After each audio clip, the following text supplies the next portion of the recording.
और 3 दिन निकल गया, किसी को कुछ नहीं गया।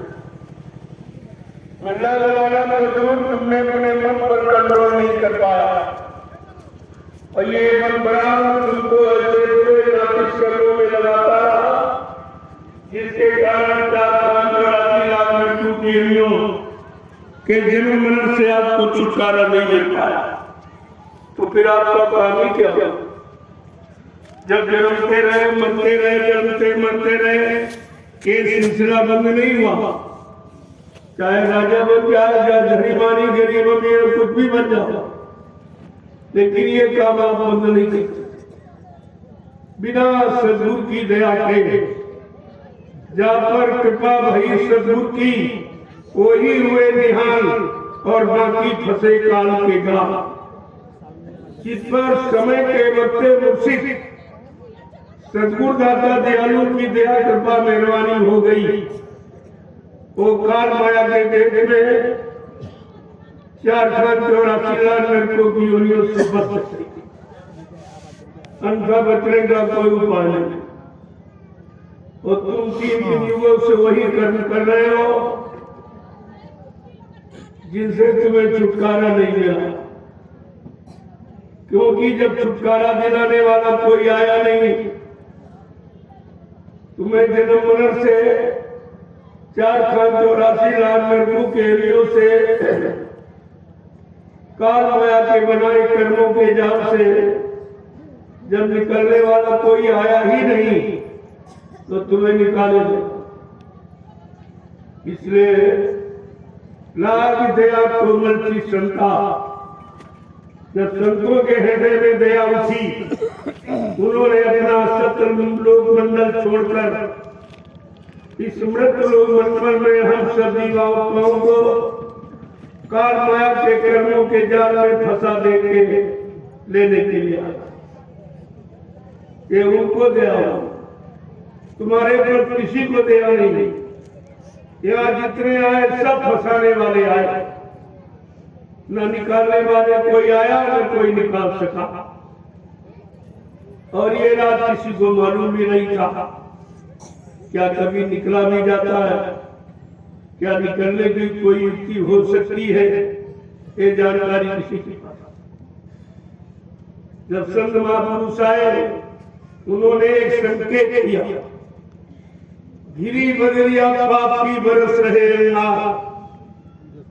इसका बड़ा अजीबोगरीब अर्थ है कि चारों तरफ काल माया ने यानी पाप के बादलों से ढक सारे महान वातावरण। पाप कर्म कौन है?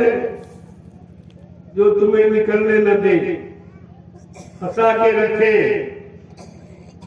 और दोनों ही पाप तो पाप है, लेकिन पुण्य पाप का बाप है, जिससे तुम कभी नहीं निकल पाओ। और दोनों फंसाने वाले जाल हैं। दोनों काले जीवों को फंसाने के लिए 2 बेड़ियां बनाई, एक लोहे की, एक सोने की। पाप लोहे की बेड़ी, पुण्य सोने की बेड़ी।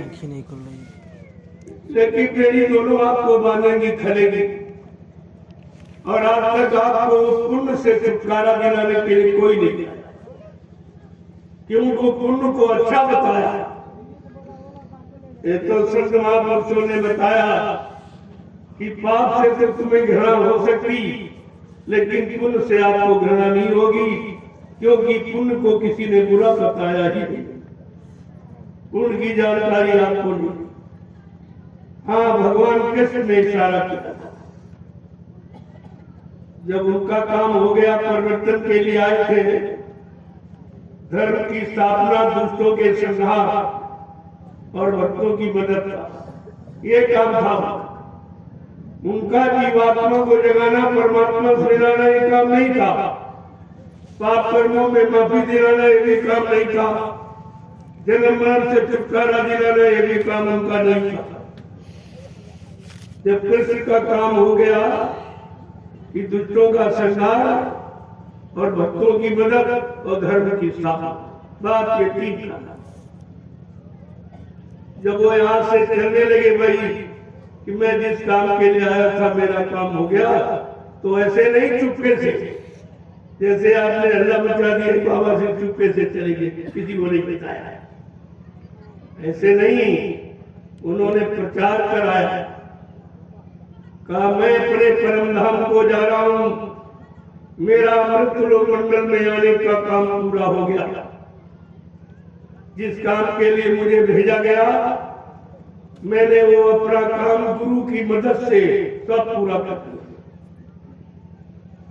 गुरु की मदद से, ऐसे वो भी नहीं कर पाए कुछ, गुरु संदीपन की मदद से कहा मेरा काम हो गया, उनकी दया हो गई, गुरु की दया मिल गई, जो मुझे काम मिला था वो पूरा हो गया।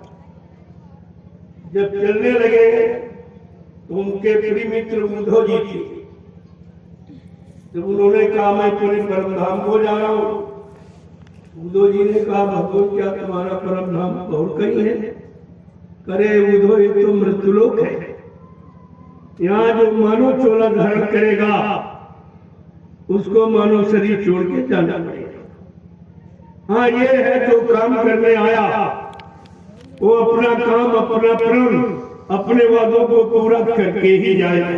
अच्छा उन्होंने कहा मेरा तो काम हो गया, अब मैं पूरे परम धाम को जाऊंगा। उद्धव जी ने कहा कि हमको भी अपने परम धाम ले चलिए। कहा ये इस काम का मुझे अधिकार नहीं, मुझको जो काम दिया गया उसके अलावा मैं कुछ नहीं कर सकता। धर्म की स्थापना का, दुष्टों के संहार का और भक्तों की मदद सहयोग का, लेकिन ये जीवात्मा को जगाना और उसको घर पहुंचाना ये काम, ये जब कलयुग में संत पधारेंगे।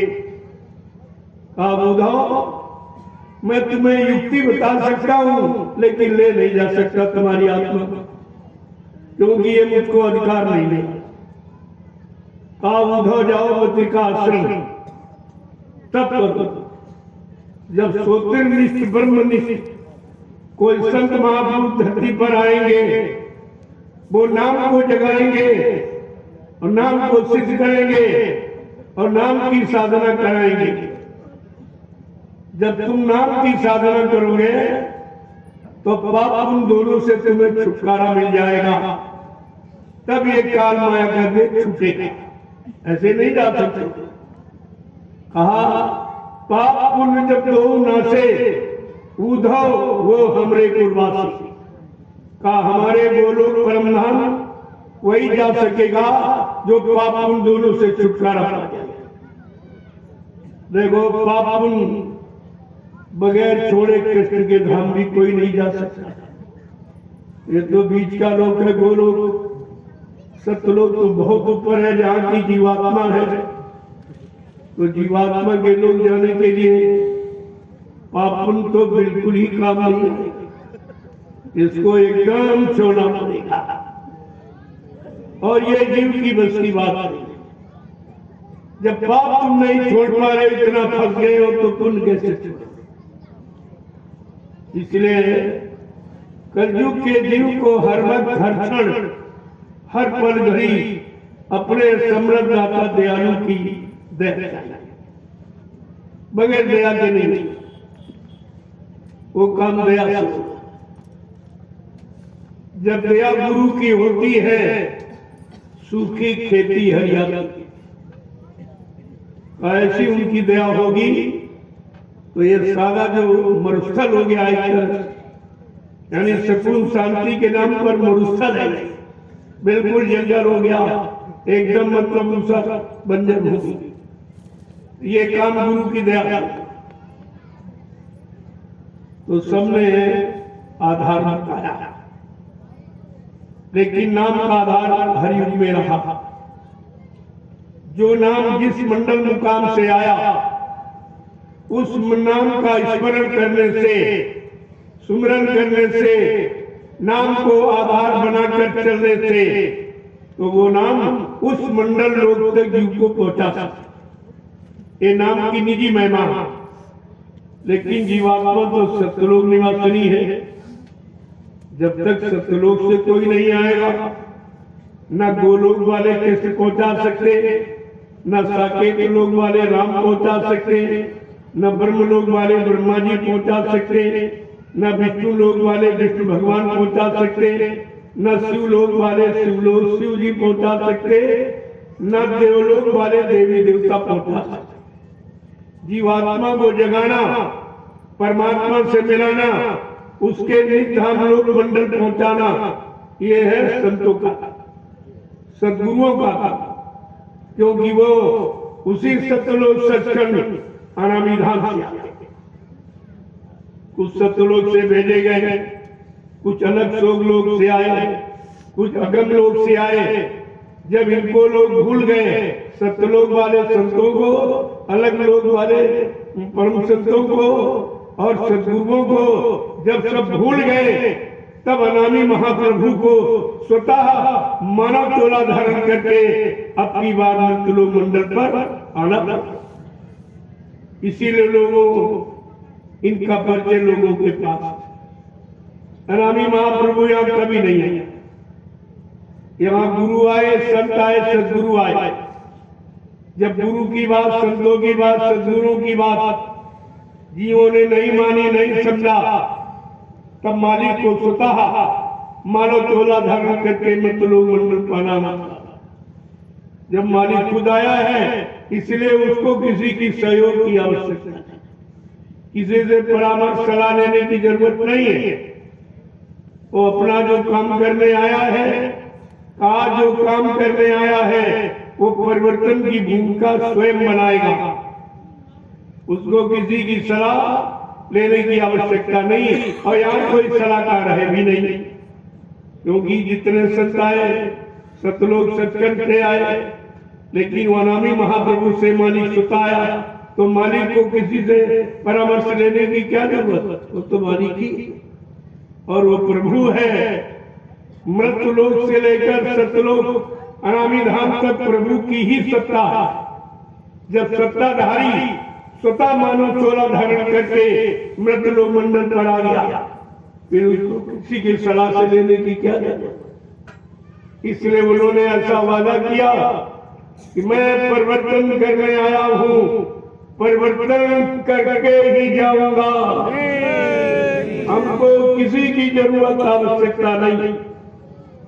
मेरा एक काम परिवर्तन का, न दूसरा कोई कर सकता और न हमको कोई रोकने वाला यहाँ पैदा हुआ। कितना बड़ा चैलेंज है, लेकिन आप बच्चों को समझ ही नहीं पाए, क्योंकि संत बचन अटपटे झटपट लगे लोग, जो झटपट लगे तो चटपट दर्शन, तो सब दिखाई देंगे। जब आप समझ जाओगे, बच्चों को अपना लोगे, अपने जीवन में उतार लोगे, तुम्हारा जीवन बच्चों के अनुसार बन जाएगा और काम लोगों अहंकार से बच जाएगा, सुरक्षित हो जाएगा। तब कहिए जीवात्मा के कल्याण के बाद की शुरुआत। ऐसे तो नहीं हो जाएगा। ऐसे हो जाता तो बड़े ऋषि मुनि जंगलों में चले गए, वो तो काम क्रोध से दूर रहे, लेकिन फिर भी कुछ क्योंकि वह हठ योग था। हठ योग, कर्म योग, सांख्य योग, मीमांसा योग, इनसे काम नहीं। ये अन्य युगों के योग है, लेकिन कलयुग में नाम योग, शब्द योग, सूरत शब्द, कोई नाम आप दीजिए, बगैर इसके जीवात्मा का कल्याण। इस योग की जरूरत है कलयुग, नाम योग की, सूरत शब्द योग, तब जीवात्मा जगेगी, परमात्मा से मिलेगी, हमेशा के लिए काल माया के देश से छुटकारा पा जाएगा। लेकिन लोगों ने इस बात को समझी नहीं पाया, इसीलिए बाबा जी को कितनी मेहनत करनी, क्योंकि जानकारी यहाँ पहले से थी नहीं, ऐसी शक्ति कोई आई नहीं थी जो इस तरह का काम करती। तो उनको इसीलिए अपने काम करने का पूरा परिचय ये सब देना पड़ा कि मैं किस काम के लिए आया हूँ और कौन सा काम करके जाऊंगा, ताकि मेरे प्रेमियों को कोई शंका संदेह मेरे बारे में ना, लेकिन फिर भी सब बोल गए, बताने के बाद भी भूल गए। जब कह दिया कि मैं कलयुग को भगाने आया हूँ, क्या ये काम कोई कर सकता? कलयुग ने सबको समेट के रखा, सबको बांध के रखा, अपने कंट्रोल नियंत्रण में रखा, अपने अनुसार सबको कलयुग की करनी में यानी बांध के रखा, तो इसे कौन जीत सकता? काल बड़ा बरियार, बरियार माने जबरदस्त, और इतना जबरदस्त है कि जिसको कोई ऋषि मुनि योगी महा, कोई अवतारी शक्तियां, कोई ज्ञानी ध्यानी विज्ञानी उसका कुछ नहीं कर पाया। उस काल के लिए सम्राट माली ने क्या कहा? मैं कलयुग को भगाऊंगा और सतयुग को लाऊंगा, सबको न्याय सुरक्षा रोजी रोटी की व्यवस्था बना के दूंगा, सबको शाकाहारी बनाऊंगा, सबकी जीवात्मा को जगाऊंगा, परमात्मा से मिलाऊंगा और अपने जगाए नाम रूपी जहाज पर बैठाकर इन जीवात्माओं को इनके घर पहुंचाऊंगा। प्रेमियों, ये कितना बड़ा काम और कितने युगों का भूला बिछड़ा काम जो कोई नहीं देख पाया। इसीलिए तो किसी की समझ में नहीं आया कि बाबा जी ये क्या कहते हैं, कोई मतलब नहीं समझ में आ रहा। कलयुग सलयुग की बात किसी ने कभी कही नहीं और कलयुग भगाने की ताकत किसी में थी नहीं, क्योंकि सब हर युग में कलयुग जबरदस्ती से रहा। जब ये सतयुग में रहा तो इसने झगड़ा करवा दिया, बाप बेटे में प्रहलाद और हिरण्यकश्यप, और ये जब त्रेता में घुसा तब इसने भाई भाई को लड़वा दिया, रावण और विभीषण में झगड़ा करा दिया। यही कलयुग जब द्वापर में गया तो मामा भांजे कृष्ण और कंस में झगड़ा करा दिया। प्रेमियों, आज तो पूरा ही कलयुग, आज उसी का राज है। किसी के राज में, किसी के हुकूमत में, किसी के अधिकार में रहकर आप कुछ नहीं कर सकते। तुमको उसी के अधीन रहना पड़ेगा, उसका गुलाम बन के रहना पड़ेगा। लेकिन आज जो सच्ची गुलामी से मुक्त कराने आए, सच्ची आजादी देने आए, जिसको कोई नहीं समझ रहा, ये बर्बादी को आजादी कहते रहे, वो बर्बाद हो गए। लेकिन नहीं, वो आजादी सम्मुख जीव होए मुझ वही, जन्म कोटि अगनासो तबही। जब कभी जीव मेरे सम्मुख आगे खड़ा हो जाएगा, जन्म जन्मांतर के पापों को नष्ट करके उसकी जीवात्मा को जगाकर सीधे घर पहुंचा दूंगा। ये कितना बड़ा काम है, लेकिन आप समझी नहीं पाए। रामचरितमानस उसी विरक्त संत की है जो गृहस्थी में विरक्ति धारण कर, गृहस्थी में रहकर विरक्त हो गया और प्रभु को प्राप्त कर। उन्होंने सोचा, गोस्वामी जी महाराज ने, हमने तो बड़ी मुसीबत से पाया है, चलो कलयुग के जीवों के लिए सरल कर दूं। तो उन्होंने अपना पूरा साधना का अनुभव रामचरितमानस के रूप में लिख करके सब उत्तरकांड में लिख कहा, ये उत्तरकांड तुम्हारे जीवन के समस्त प्रश्नों का उत्तर और तुम्हारे मानव जीवन की जितनी समस्याएं उन सबका ये समाधान है। ऐसा ये उत्तरकांड, लेकिन वो तो आपने पढ़ा नहीं।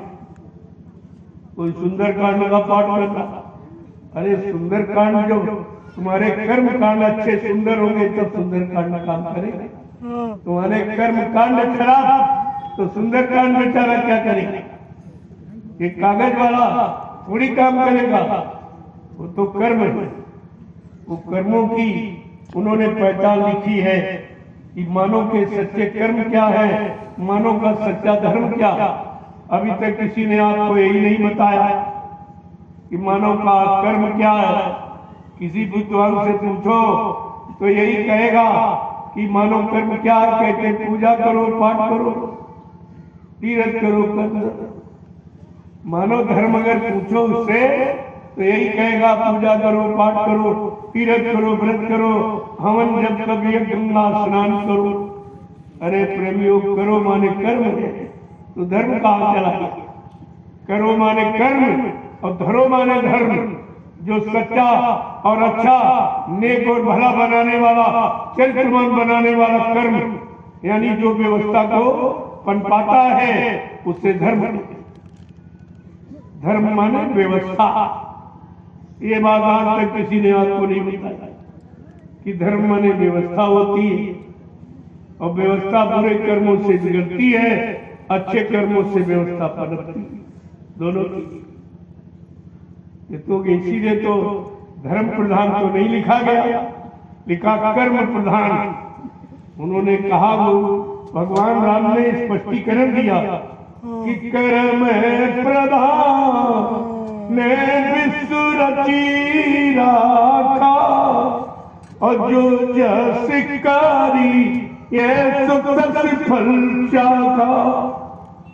कहा मैंने कर्मों का आधार पर सारे विश्व की रचना, धर्म के आधार पर नहीं, कर्म के आधार पर सारे विश्व की रचना की है, और कर्म प्रधान है। जैसा कर्म करोगे मैं वैसा ही फल दूंगा। ना मैं घटा बढ़ा सकता, ना मैं खत्म कर सकता, न पुण्य कर्मों से पाप कर्मों की अदला बदली कर सकता। ऐसा दोनों का अलग अलग, अच्छे का अच्छा और बुरे का बुरा। और उन्होंने स्पष्ट किया है भगवान राम ने कि शायद कलयुग का जीव कहीं शंका में नहीं फंस जाए, तो उन्होंने स्पष्ट क्या कहा कि काल में भी मैं दिन कर भ्राता, और सुबह और आंसू बह कर्म फलदाता। कहते मैं महाकाल के हुक्म से इस काल नगरी में मैं धर्म की स्थापना, दुष्टों के संहार और भक्तों की मदद के लिए आया, उनके हुक्म से। ये अपनी इच्छा से नहीं, किसी के भेजे हुए। और अनामी महाप्रभु स्वतः अपनी इच्छा से। इसीलिए तो लोगों की समझ में नहीं आ रहा, क्योंकि जितनी शक्तियों का जो परिचय आपको इतिहास मिला है वो काल शक्तियों का है, दयाल शक्ति का कोई इतिहास, और जो आए वो गुप्त रूप में आए। कबीर साहब से लेकर इन 750 वर्षों में जितने संत आए सब गुप्त। उनके पास कोई गया, श्रद्धा सेवा भाव प्रेम देखा तो कान में नाम बता दिया सारा, और जिसने मान लिया उनको अपना लिया, और उनको पूरा मान लिया उनको पहुंचा दिया। ऐसी बात नहीं, लेकिन एक तरफ से नहीं, ऐलान करके नहीं। ऐलान नहीं किया कि मैंने जिनको नामदान दिया है उन जीवात्माओं को जब तक घर नहीं पहुंचा दूंगा मैं मानव शरीर को छोड़ के जाने वाला नहीं हूं। ऐसा ऐलान किसी का, ये समृद्ध मालिक का ऐलान है, और आपको इस ऐलान को समझना चाहिए। और ये कोई नहीं समझ रहा, जैसे किसी को सुनाई ही नहीं देता, बिल्कुल इसके बारे में कोई चर्चा नहीं। असली ऐलान, ऐसी असली इंकलाब यही जो हमको इधर से भी मुक्त उधर से भी, दोनों तरफ से मुक्त कर देंगे। यहाँ आना ही न पड़े जन्म मरण के चक्कर में, ये सच्ची आजादी है। लेकिन ये भी महापुरुषों ने, गोस्वामी महाराज ने कहा, अगर बाई चांस किसी महापुरुष ने तुम्हारे पर दया कर दी और तुम्हें नाम कीर्ति नामदान दे दिया, लेकिन काल तो पीछे पड़ा, वो तुम्हें निकलने नहीं देगा। गोस्वामी महाराज ने उसका भी इशारा किया, काल की पूरी काट बताई है कि तुम काल से कैसे बचोगे और कहां कहां वो अटकले और बाधाएं लगा सकता या डाल सकता, ये सब जानकारी। क्या लिखा उन्होंने कि चोरन ग्रांति जान खगराया और बिघने के करे तब माया। अगर संत महापुरुषों की दया से तुमको नाम की युक्ति मिल गई तो जड़ चेतन से छुटकारा दिलाने वाली है, तो माया तमाम प्रपंच दिखाएगी, तमाम अटकलें लगाएगी, तरह तरह की बाधाएं डालेगी। और आगे क्या कह रहे हैं कि चोरन थी पाए जो कोई और तब यही वे किरदार होई। जब तक किसी को जड़ चेतन की जो गांठ लगा दी काल माया ने मिलकर और भोगों का छींटा मार दिया। जैसे रस्सी में गांठ लगा दो, पानी से भिगो दो तो बहुत मजबूत हो जाता, फिर आप खोल नहीं सकते। ऐसे उसने जड़ चेतन की गांठ लगाकर और भोगों का छींटा मार दिया। अब इतनी मजबूत हो गई कि जीव के बस की बात नहीं कि उसे खोल सकेंगे। फिर आगे समझा के कह रहे गोस्वामी महाराज, चिंता मत करना, मैं सारी बाधाएं अटकले काल की बताऊंगा कि माया तुम्हें कहां कहां अटका सकती, भटका सकती, भरमा सकती, फंसा सकती। ये सब है। क्या कहते हैं कि रीति सीधी बहु प्रेम भाई और भूत लो दिखाने आई। कि माया अपनी सहेलियों को आदेश दी कि जाओ, हमको काल ने आदेश दिया है कि अपने सहेलियों से कहो जाकर के इस जीव को रोके, ये सदगुरु की शरण में आने न पावे, वचन सुनने न पावे, नाम की कमाई करने न पावे, परमार्थी सेवा में लगने न पावे, ये तुरंत यहाँ से निकल जाएगी। अगर सारी जीवात्माओं को उन्होंने ये भेद दे दिया, ये सब सिखा दिया परमार्थी क्रिया, तो सारा देश मेरा खाली हो जाएगा। मैं किस पर यानी अधिकार करूंगा, हमारा राज्य खत्म हो जाएगा। इसलिए वो आदेश देता। लेकिन संत मददगार है, उनके पास काल माया का पूरा काट है, लेकिन जब उनकी बात तुम मानो तब तो तुम सुनते ही नहीं हो। मानना तो बहुत उनकी बात। क्या कह रहे हैं कि रीति सीधी बहु प्रेम भाई और लो दिखाने आई। कि कल बल चाल कर जाय समीपा और चल ते बुझावे दीपा। कार्य दिया सिद्धिया बहुत प्रपंच करेगी, तरह तरह बुद्धि को लोभ लालच देंगी।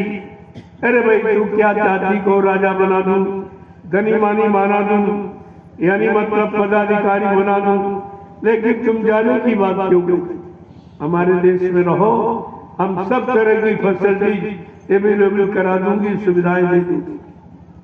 लेकिन गोस्वामी महाराज क्या कहते हैं, इतने लालच में अगर सदगुरु की सूरत नहीं, सदगुरु की शरण में नहीं गई और सदगुरु से नाम का ज्ञान नहीं लिया और नाम की कमाई नहीं की, परमार्थी सेवा में नहीं लग पाई, अपने सदगुरु पर विश्वास नहीं किया आत्मसमर्पित भाव से, तो वो फंस सकती।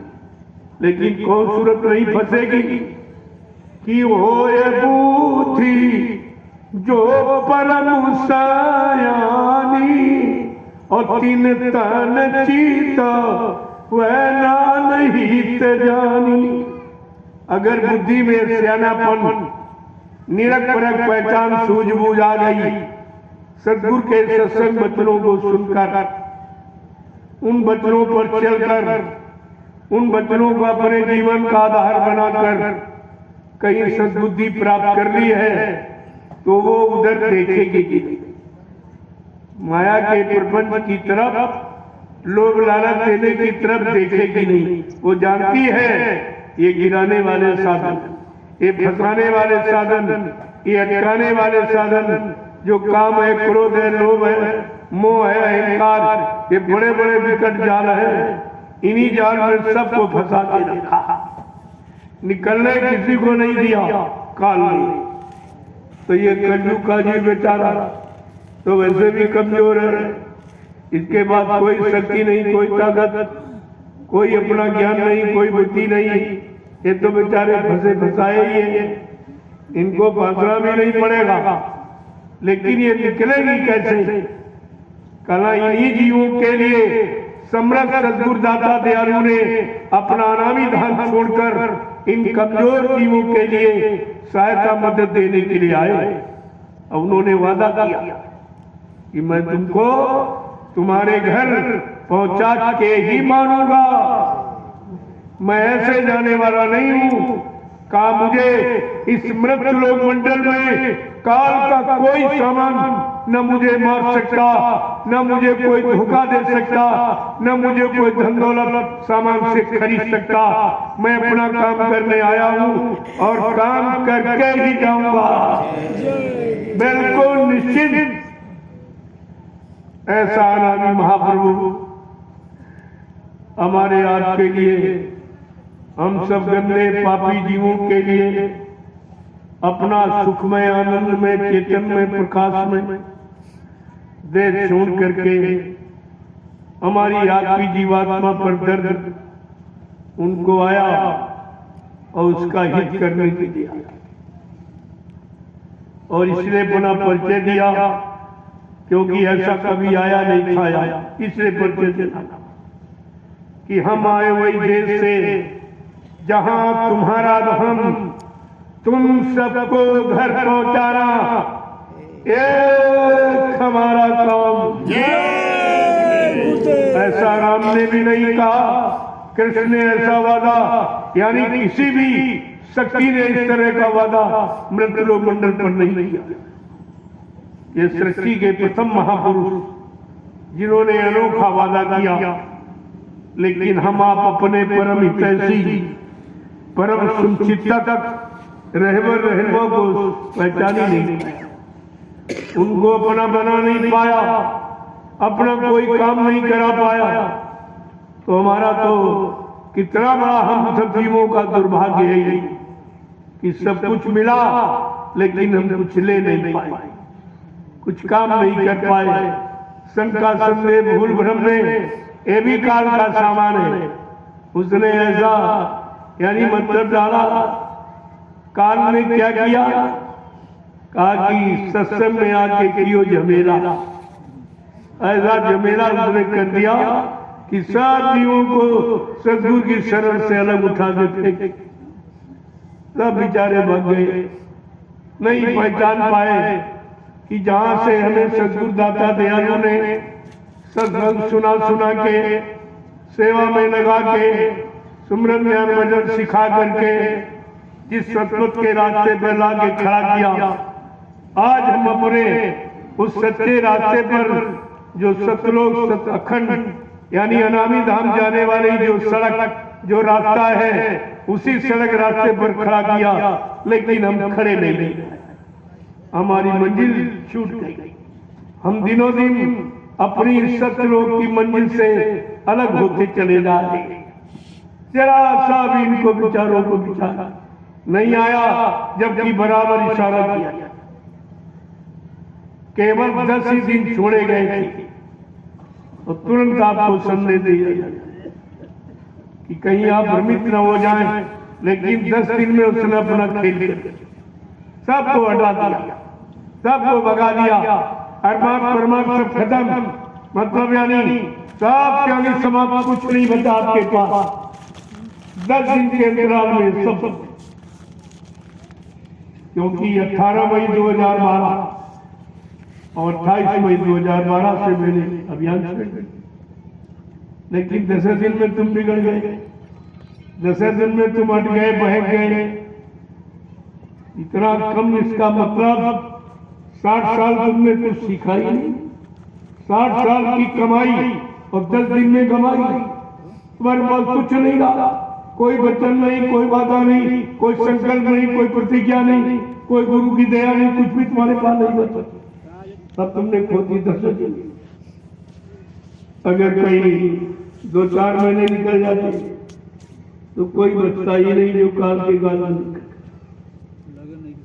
उनको तो कहा नहीं कि तुमको अपनी चिंता नहीं है, लेकिन हमको तुम्हारी चिंता है, क्योंकि हमने तुमको नामदान किया। देखो कितनी बड़ी इसको फिक्र चिंता था, इसको जिम्मेवारी कहते हैं, इसको दया कहते हैं। लेकिन ये भी तो तुम नहीं समझ पाए। कहा तुमको अपनी चिंता नहीं, लेकिन तुमको हमको तुम्हारी चिंता है, क्योंकि हमने तुमको नामदान दिया। नामदान गड्ढे में ढकेलने के लिए नहीं दिया जाता, नामदान जीवात्मा के कल्याण। क्योंकि पहली बात तो पकड़ते नहीं है, लेकिन जिसको पकड़ लेते उसको छोड़ते नहीं। कहा कि तुम कितना प्रयास करो, कहीं भग जाओ, कहीं चले जाओ, लेकिन वो डोरी तो मेरे हाथ में है, जो नाम डोर। तुम डोरी से कहा अलग, डोरी से पतंग अलग नहीं हुई। जब डोरी से अलग कोई काट देगा तब तो हो सकती, अन्यथा डोरी से पतंग जब तक जुड़ी रहेगी, कितने कहीं दूर चली जाए, लेकिन वो डोरी में जिसके हाथ में है वो पतंग को समेट कर अपने पैर के मुठे पर पदनक। इतनी बड़ी बात है, लेकिन संकेत को कितने लोग समझ पा रहे हैं कि पदनक में रख श्री गुरु पदनक मणिगन ज्योति सुमिरत दिव्य दृष्टि ही होती। गुरु के दाहिने पैर चरण का जो अंगूठा, उसका अग्रिम भाग, ये मुख्य, इसी को प्रणाम छुआ नहीं जाता, प्रणाम किया जाता। प्रणाम से क्या होता है, उसकी धार तुम्हारे तक घटती, और छूने से धार वापस। इसीलिए प्रणाम किया जाता है, चरण को पैर छुए जाते। दोनों की बड़ी महिमा है। अब भी बेचारा जानता तो है नहीं, और को तो मानता नहीं, क्योंकि कभी ऐसा सुना नहीं था, न ऐसा किसी ने बताया, न पदनक का किसी ने वर्णन किया, न चरणों की महिमा किसी ने बताई। ये भी नहीं कहा कि मुक्ति कहाँ रहती, आज तक किसी ने नहीं बताया। ये तो सम्राट माली ने कहा रे भाई, मुक्ति यहाँ कहीं नहीं रहती, न पत्थर में, न कागज में, न पानी में, न तीरथ में, न मूरत में। मुक्ति कहाँ रहती? मुक्ति संत चरण की दासी, मुक्ति संतों के चरणों में दासी बनकर, यानी जब वो चाहेंगे उस मुक्ति, जिसकी चाहेंगे उसकी मुक्ति करा देंगे, क्योंकि उनके हाथ दासी के रूप में मुक्ति उनके इशारे पर काम। लेकिन हम लोग इसे समझ नहीं पाए, और किसी ने बताया नहीं, और बताया गया तो आपने कोई ध्यान ही नहीं दिया। तुम तो कथा वार्ता समझते हो, चलो सुन लेंगे, फिर कल आ जाएंगे। ऐसे ऐसे कितना जीवन निकाल दिया, एक ही शब्द आपसे समझ में नहीं आया, और बार बार दोहराया जा रहा, बार बार वही। अरे भाई, पाठ क्यों दोहराया? जब तक पाठ याद नहीं होगा, अगला नहीं पढ़ाया जाएगा, उसी को बार बार रटाया जाएगा। जब एक पाठ याद कर लोगे, तब दूसरा पाठ आपको पढ़ाया। ये पहला पाठ नहीं याद है कि शरीर किराए का मकान है, और रहते रहते अपना काम बना लो, बस इतना ही सत्संग है। इसके अलावा कोई सत्संग नहीं, यही सत्संग। न तुमने किराए का मकान माना आज तक, इसी जड़ नश्वर शरीर को जो तुम्हारा नहीं, रोज देखते हो, तुम्हारे यानी परिवार से, गांव से, मोहल्ले से, घर से कितने लोग चले गए, तो यही पड़ा, क्या चला गया, कौन निकल गया? कहते कोई निकल गया, कौन निकल गया भाई? ना आँख कटी निकली, न कान कटा, न हाथ पैर कटे, जमान कटी निकल कौन गया? अल्लाह जो बोलता था वो बोलने वाला कौन था? वो जीवात्मा। जब मतलब यानी जीवन खत्म हुआ तब जीने का ढंग आया, सब समाप्त हो गया, तब कहते जीवात्मा निकल गई। अरे भाई, जिसके लिए ये शरीर तुम कहते हमारा रिश्ते नाता, ये जोड़ा वो जोड़ा और ये सब जोड़ गांठ के आपने रखा और जरा देर में खत्म, तो किसके कारण खत्म कहा? वो जीवात्मा। इसका मतलब जीवात्मा से ही चलता था, जीवात्मा के कारण तुम्हारा था।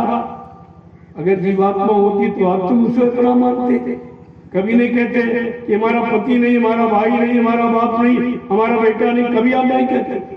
लेकिन जीवात्मा के निकल जाने के बाद सारे रिश्ते ही समाप्त हो जाते, शरीर से प्रेम वो सब खत्म। अगर पहले ही समझ लो अरे ये जड़ है, ये किसी दिन निकल साथ छूट जाएगा, और इसी में फंसकर अगर समय खराब हो गया तो कुछ नहीं। प्रेमियों, यही कहा गया कि शाकाहार बड़ा कठिन है। अभी तो मोटा मोटा बताया जा रहा कि मांस का आहार मत करो, मुर्दा मांस, लेकिन क्या जिंदा मांस छोड़ सकोगे? जिंदे मांस में तो सभी बचे थे। अरे शरीर तो मांस का लथड़ा है, इसी मांसाहार में रात दिन फंसे हो, और ये आहार कभी बंद नहीं होता, कभी तृप्त नहीं होता। ये सबसे बड़ा मांसाहार तो यही है। लेकिन पहले महापुरुष मोटा मोटा समझाएंगे, आपको छुड़ाएंगे, धीरे धीरे फिर ये महीन वाला भी छोड़ दो, ये भी आपकी समझ में आएगा। लेकिन शाकाहार का क्षेत्रफल बहुत विस्तृत, शाकाहार में कोई भी नहीं बाकी रही जो शामिल हो, सब सारी चीज इसी के अंतर्गत है, और सब इसी से बनी है और इसी से निकली। इसीलिए संत महापुरुषों ने ये मेन पॉइंट पकड़ा, मेन स्विच है। ये स्विच अगर ऑन करना आ जाए तो फिर कहने क्या, सारा काम आपका हो गया, सब चीज आपके पास आ जाएगी। लेकिन धीरे धीरे धीरे धीरे आप पर बोझा डाला जा रहा। पहले आप मुर्दा मांस खाना बंद करें, मुर्दे मांस से हटे, दूर हटे, ये गंदगी है। जब मुर्दा मांस की गंदगी नहीं समझ में आई और सब अपना रहे और बड़े चाव से खा रहे, तो जिंदा मांस कौन छोड़ दे? ये तो कोई नहीं छोड़ पाए। इसका तो परित्याग करना बड़ा मुश्किल है। इसलिए धीरे धीरे सब समझ में आपके आ जाएगा। लगे रहोगे, पड़े रहो दरबार में, धक्का धनी के खाओ, कबहू दीन दयाल के भनक पड़ेगी। बड़ा विस्तृत अर्थ है। अगर पड़े रहोगे तब भी कभी न कभी तुम्हारा काम हो जाए। लेकिन तुम पड़े कहाँ? न पड़े रहे न खड़े रहे, तुम बकड़े रहे, सब छोड़ के चले गए। बड़े ज्ञानी ध्यानी वक्ता प्रवक्ता, बड़े अध्यक्ष मंत्री, सब कुछ नहीं, सब खत्म हो गया। एक झटके, एक लीला में सारा खेल खेलता था। न कोई अध्यक्ष दिखाई दे रहा, न कोई मंत्री संतरी, कुछ नहीं, कोई वक्ता प्रवक्ता का कुछ नहीं, कोई आदर्श साधक कुछ, कोई भक्त, कोई गुरु भक्त, गुरु चेला, गुरु शिष्य का कुछ नहीं। तो तुम्हारे पास बचा ही क्या? फिर इतने दिन की मेहनत आपकी सब बर्बाद हो गई। इस गाने बजाने के चक्कर में पड़े रहते। बात को तो समझते नहीं, जो कहते हैं उसको भी नहीं जानते। हम क्यों कह रहे हैं? इसका कहने का मतलब दूसरे के लिए नहीं, पहले अपने पर घटित करो, तब तुम दूसरे को पर घटित करके उसको भी ठीक बना दोगे। जब तक तुम अच्छे नहीं बनोगे, तुम दूसरे को अच्छा बातों से नहीं बना सकते। सुनाने उनाने से कोई अच्छा नहीं बनेगा। हमें महात्मा बना देंगे। तो आपको ये कहना चाहिए, जब कोई महान आत्मा मिलेगी, उनके वचनों को मानोगे, उनके शयन बहन इशारों को समझोगे, तो वो तुम्हारी आत्मा को महान का मतलब ये छोटे से काल माया के देश से छुटकारा दिलाकर, और महान दो वो है सत्यदेव सबसे बड़ा, वो महान दीजिए। वहां किया इसलिए उसको वो महान आत्माओं का देश। आत्मा एक बिंदु, महानात्मा एक सागर। अभी ये आत्मा क्यों कही जा रही? क्योंकि ये शरीरों में एक बिंदु के रूप में है तो उस सागर की, लेकिन सागर में जब पहुंच जाएगी तब फिर ये परमात्मा स्वरूप हो जाएगी। इसका एक छोटा सा जो आप देख रहे हो मृत्यु खत्म। जैसे और समझ लो समझाने के लिए, जैसे गंगा की बूंद आप ले आओ, अकेली पर रखे हो, ये कहोगे गंगा की तो लोग कहे भाई गंगा की बूंद तो गंगा में चली गई। कल भाई ये जा नहीं सकती क्योंकि अलग दूरी बढ़ गई इसकी अलग। हाँ एक तरीका है, गंगा नहाने वाला अगर उसको बूंद दे दे और वो जाके गंगा में डाल देगी तो बूंद गंगा ही, फिर आज डाली बूंद कोई निकाल नहीं सकता, वो गंगा ही हो जाएगी। इसी तरह आज जीवात्मा ये मनुष्य शरीरों में अलग अलग है, इसलिए हम जीवात्मा कह रहे हैं। और जिस दिन ये शरीर से निकाल कर और इसको परमात्मा से इसका संबंध कर दिया जाएगा तो ये जीवात्मा परमात्मा स्वरूप हो जाएगा, फिर इसका ये अस्तित्व समाप्त, ये छोटापन जो है ये खत्म। इन सब बातों की जानकारी का नाम है सत्संग। इसे ये तो आपको कोई बताता नहीं, क्योंकि कोई जानते नहीं तो बताएगा तो जिसने जाना वही जना देगा, जिसने पाया वो मिला देगा। बाकी इधर उधर से कुछ काम होने वाला नहीं। और तुमने इस बात की जानकारी की नहीं कि भाई जानकार कौन है, जानकार की क्या पहचान है, मिलाने वाला कौन है, मिलाने वाली की क्या पहचान है। अगर ये पहचान सब तुम्हारे पास हो जाए तो तुमको परमात्मा से जीवात्मा को मिलाने में कितनी देर लगे? वो तो क्षण में एक पल घड़ी का भी समझो, इधर से निकली इधर से उसकी चाल इतनी है यहाँ कोई उसकी तुलना नहीं की जा सकती, क्योंकि देखने में इतनी छोटी दिखाई नहीं देती और चलने में इतनी तेज है कि उसकी कोई बराबरी नहीं की। जैसे निकली नहीं शरीर से और फट जिन शरीरों में जाना होता फट से उसको जाना, इधर से उधर से उधर, ये पूरा चक्र है, यही चक्र चलता रहता। हम लोग समझ नहीं पाते। आज प्रेमियों सत्संग का पहला, कल से मैं सत्संग प्रारंभ करूंगा। आज तो भी बहुत से लोग आ रहे हैं, थोड़ा सा आपको परिचय दे दिया जो आपने कभी सुना नहीं था, वो आपको इशारा करके बता। इसी तरह से सत्संग बहुत विशाल है, लेकिन अभी किसको सुनाया है? कोई सुनने वाला नहीं, न सुनने वाला, न लेने वाला, न समझने वाला, न करने वाला। ये किसको दे दिया? इसलिए धीरे धीरे तुम्हारे में आदत डाली बचनों को सुनने की, मन को पकड़ने की, धीरे धीरे धीरे धीरे आदत डाली। यही आदत एक दिन इबादत करा देगी, दिला देगी। लेकिन अगर आदत ही बंद कर देंगे तो फिर कुछ नहीं होगा, चाहे बुरे कर्म की हो चाहे अच्छे की। आदत इंसान को मजबूर करती है, ऐसे बुरे कर्म की आदत मजबूर करती है, ऐसे अच्छा काम शुरू कर दो मगर इसके भी चैन आपको नहीं, क्योंकि ये शरीर रहने के लिए आदती।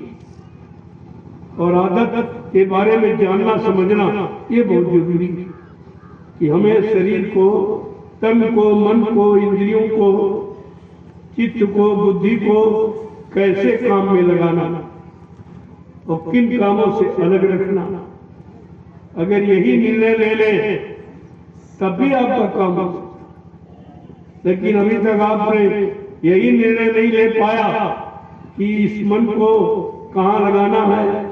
लिखा तो है मन राखो जा कृपा निधाना, मन को वहां रखो जहाँ दया के धाम निधान सदगुरु दाता, उनको बना मन सौंप दो, उनको दे दो, वो अपना ठीक है। अगर तुम्हारे बस का नहीं है तो आप जो है उनको दे दीजिए, उनका काम है ठीक करने का। लेकिन फिर ये मत पूछो कितना ढक हुआ, कितना रह गया, कितना नहीं हुआ।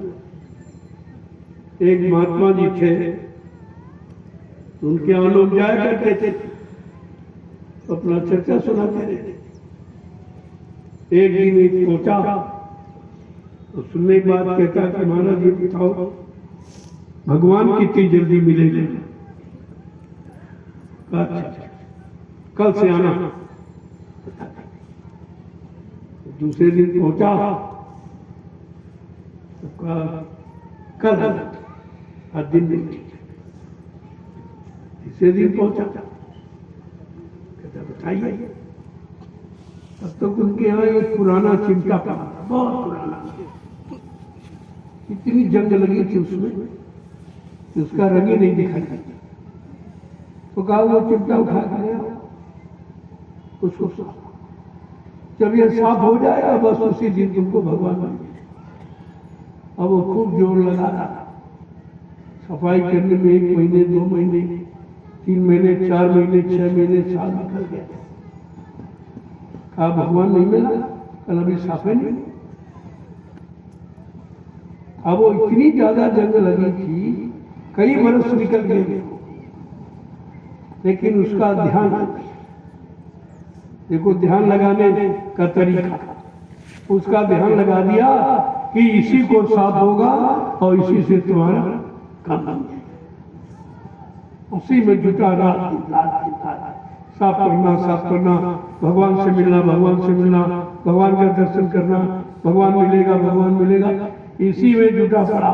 और ये अंदर कह रहा, धीरे धीरे उसकी समझ में आ गया। समझ के अंतर में प्रेरणा देने वाले तो वही हैं, उसको प्रेरणा हो भाई जब तक ये साफ नहीं होगा तब तक भगवान मिलेगा नहीं।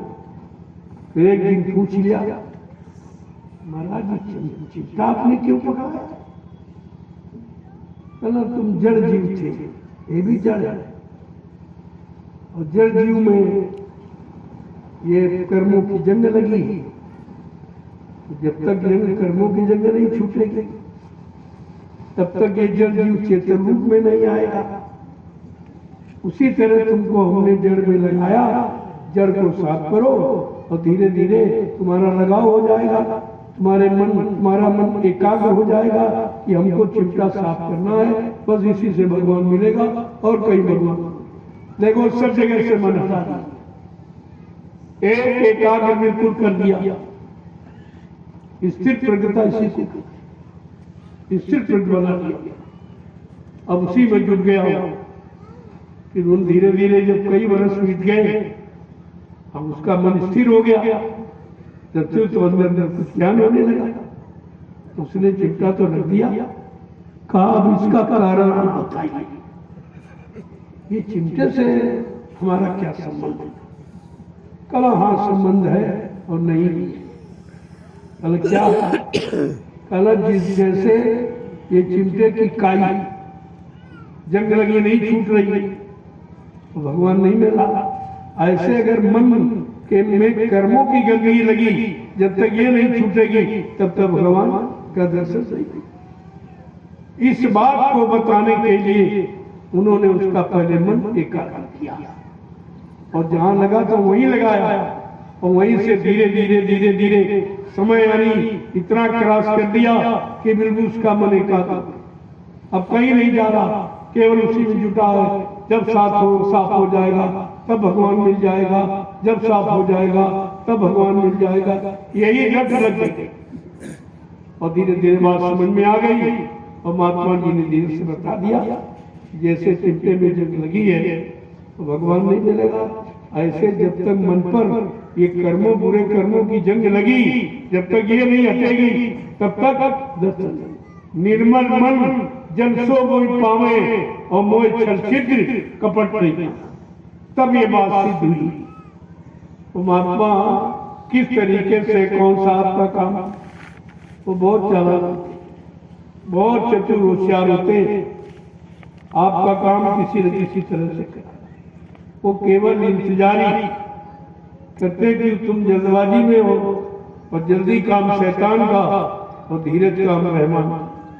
तो धीरे धीरे में ये भी पता चलेगा ये टिकने वाला कि भगने वाला। जल्दबाज रुक नहीं, ये जल्दबाजी सब आए सबसे को भाग कोई टिका गुरु दरबार। पता चल गया कि अभी कोई नाम का ग्राहक नहीं, ये नाम मणि ये कोई लेने वाला नाम मणि, ये नाम मणि है, मणियों जैसा उजाला। तो स्वामी महाराज ने क्या लिखा, कहा कि नाम दीप मणि देह देहरी द्वार, गोस्वामी भीतर बाहिरे जो चाह किया। जैसे चिराग को मकान की देहरी पर रख दो तो अंदर भी उजाला और बाहर भी। ऐसे ये मनुष्य मंदिर देह की देहरी ये जहाँ आप बेनी लगाती महिलाएं चंदन पुरुष लगा, यहाँ पर अगर नाम रूपी चिराग रखना आ गया, नाम का स्मरण अगर यहाँ से तुमने प्रारंभ कर दिया स्मरण, तो देर नहीं लगेगी उजाले। और उजाला हुआ नहीं, अंधेरा खत्म हुआ नहीं, उजाले में सब चीज इधर की भी उधर की सब दिखाई दे। तब ये फंसा भी दिखाई देगा और निकलेंगे और कहाँ जाएंगे वो भी दिखाई देगा। बस वहीं से आपने निर्णय ले लिया, अरे ये तो फंसने वाला सामान था, असली सामान तो उधर है। लेकिन जब दोनों का अनुभव होगा तो कितना इशारा उन्होंने किया, नाम दीप मणि देह देहरी द्वार और गोस्वामी भीतर बाहर जो चाला। अगर अंदर बाहर प्रकाश माने सत्य ज्ञान अगर पाना चाहते हो तो यहाँ पर नाम जो नामदान मिला है उसका स्मरण सुमरण जब यहाँ से होगा तब मन इधर उधर नहीं। जब तक नीचे यहाँ पर बैठ के कर रहे हैं आप तो मन तो यहाँ बैठा हुआ, वो नीचे भोगों में चला जाएगा, कहीं झगड़े में चला गया, कहीं पत्नी में चला गया, कहीं पति में चला गया, कहीं बच्चों में चला गया, कहीं धंधे में, कहीं व्यापार में बन जाएगा। लेकिन यहाँ पर पहुंचाने के बाद फिर मन इधर उधर नहीं। तो कितना बड़ा इशारा दिया। अब इशारे को तो वही समझे समझदार के लिए इशारा होता, और समझदारी लोगों में रही रही सब खत्म हो गई। इसलिए एक एक बात को सत्संग में, ये गणतंत्र दिवस की पावन बेला पर ये आध्यात्मिक और भौतिक दोनों ये संदेश आपके लिए, क्योंकि शरीर के लिए भौतिक बात जरूरी है और आत्मा के लिए अध्यात्म दोनों की आवश्यकता। जितनी ज्यादा जरूरत आप शरीर के लिए समझ रहे हो तो रात दिन छुटे पड़े हो, ये मिल जाए, ये मिल जाए, ये मिल जाए, ये मिल जाए, ये शरीर के लिए तो कर रहे हो इंतजाम। और ये मानो कि शरीर जब जड़ के लिए इतना इंतजाम करते हो तो चेतन के लिए तो भी सोचे नहीं रहा। जीवात्मा चेतन है, शरीर जड़ की है रात दिन, इसी को खिलाने में पिलाने में सजाने में सारा समय तुम्हारा डाल। ये मालूम है ये तुम्हारा नहीं, एक दिन ये तुम्हारे हाथ से चला, जब चला जाएगी तो इसके पीछे क्यों पड़े? इसकी तृप्ति संतुष्टि के चक्कर में अपना अनमोल जीवन क्यों नष्ट करते हो जब ये तुम्हारा है ही नहीं? यही खेल है काल। वो फंसाए तुमको ऐसी जगह तो तुम्हारे है नहीं, ना वो काम तुम्हारा है ना वो नाम तुम्हारा। ये तो भाई नाम तो एक पर्चे के लिए आपका रख दिया, नाम तो आपका कुछ है ही नहीं। अगर नाम होता, जब पैदा हुए तो नाम साथ लेके आया, नाम तो लेके आ पाए नहीं। जब वो जो सामान लेके नहीं आए वो तुम्हारा नहीं, तो नाम लेके नहीं आए तो नाम भी तुम्हारा नहीं। ये तो नकली शरीर था, पहचान के लिए माँ बाप ने रख दिया पढ़ना, लेकिन तुम्हारा नाम नहीं। तुम्हारा क्या है? तुम्हारी जीवात्मा। जीवात्मा को तो नाम रखा नहीं, जीवात्मा वो आत्मा का अंश है, ये कह दिया। कहने का मतलब ये है, पहले तो समझना है शब्द और शब्दार्थ। पहले शब्द समझो, फिर शब्द का अर्थ समझो। इसका अर्थ क्या है, ये शब्द की रचना क्यों की गई है, और शब्द की रचना पर ये सारी रचना टिकी। सारे ब्रह्मांडों की रचना शब्द पर टिकी थी। वो कहते कि और शब्द कभी समाप्त नहीं होता, इसलिए ये रचना कभी समाप्त नहीं होती। सब मर जाए, शब्द नहीं मरता। काला सब कुछ यहां नष्ट हो सकता है, तन का, मन का, इंद्रियों का, चित्त का, बुद्धि का, ये सब मसाला खत्म हो सकता, लेकिन शब्द अजर, क्योंकि शब्द आत्मा का आहार है। आत्मा अजर अमर अविनाशी है, तो उसका भोजन भी अजर अमर अविनाशी, वो भी कभी नष्ट खत्म नहीं होता। तो ये सब बात के समझने का नाम ही तो सत्संग। जिस दिन तुम सत्य का संकल्प, उसी दिन ये सब तुम्हारा दुख, दर्द, मुसीबत, आपत्ति, काम, क्रोध, लोभ, मोह, अहंकार सब झगड़ा खत्म, सारी गंदगी समाप्त हो जाएगी। लेकिन सत्य का संग अभी है, अभी आते हो जाते हो, आते हो जाते। तुमने सत्य का भी एक पल घड़ी भी सत्संग नहीं। अगर इतना कर दो तो लाभ तो कितना बड़ा। सत्संग का लाभ महापुरुषों ने कहा, कोई महीने, 2 महीने, 4 महीने, 10 साल नहीं, एक घड़ी, आधी घड़ी, आधी उमा पुनिया, आधी में भी आधी, तो थाई में इतना बड़ा। एक घड़ी, आधी घड़ी, आधी उमा पुनिया, गोस्वामी संगत साध की हरे कोट अपराध, इतना बड़ा लाभ है। लेकिन महिमा अभी तक संत वचनों की नहीं समझ में आई। तो कहने का मतलब ये है, अभी तो सत्संग केवल कानों तक पहुंच रहा है, मन में नहीं खाएगा, मन पकड़ नहीं रहा।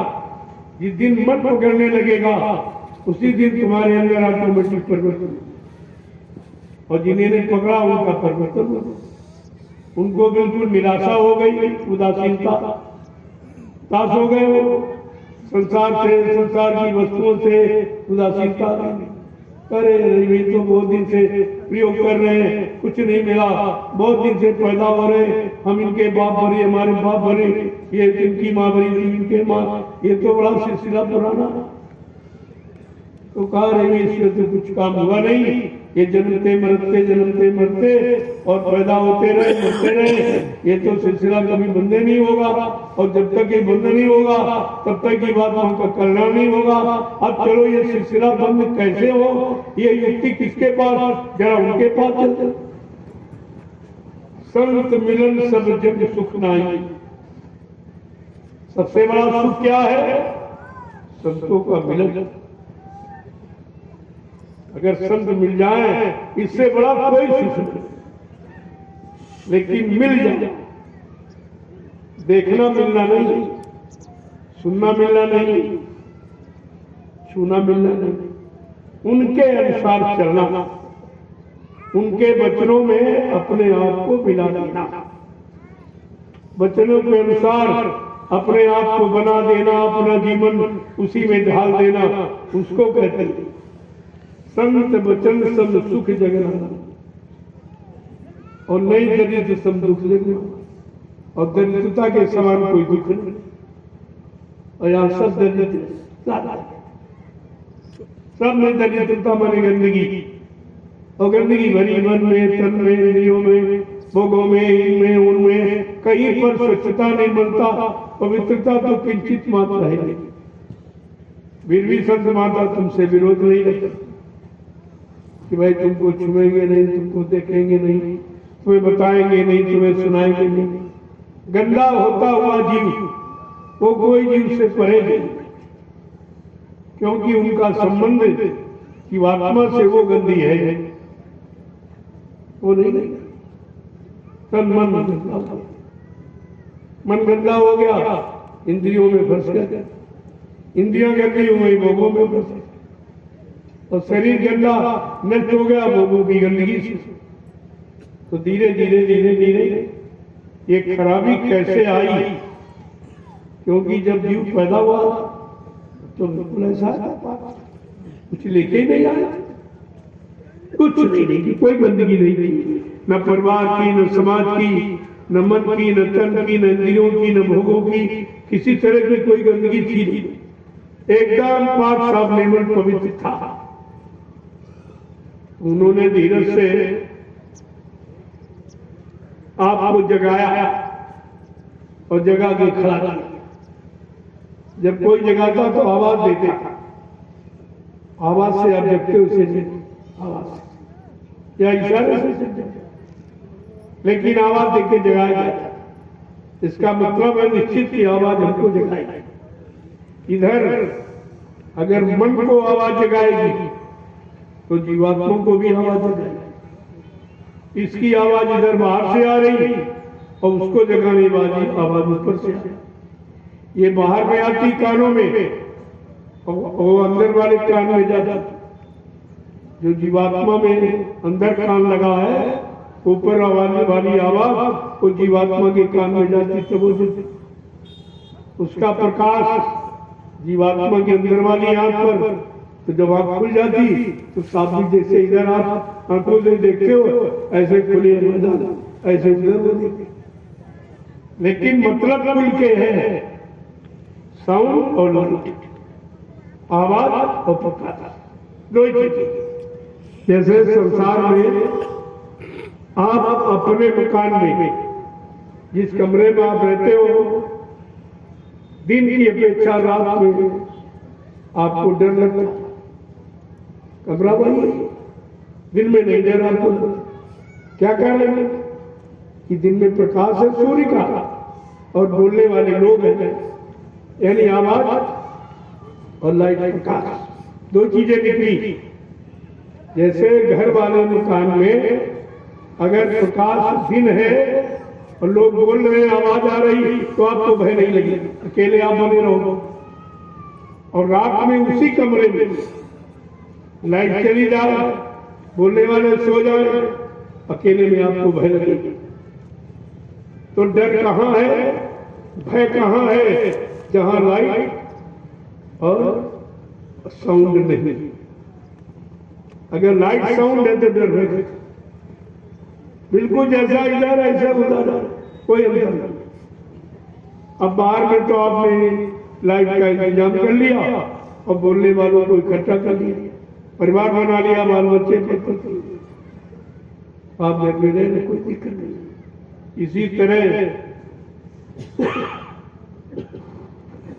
अगर अंदर जीवात्मा में भी जो लाइट है, जो साउंड है, लाइट साउंड अगर मिलने लगे तो आत्मा में निश्चित कोई भय नहीं, कोई।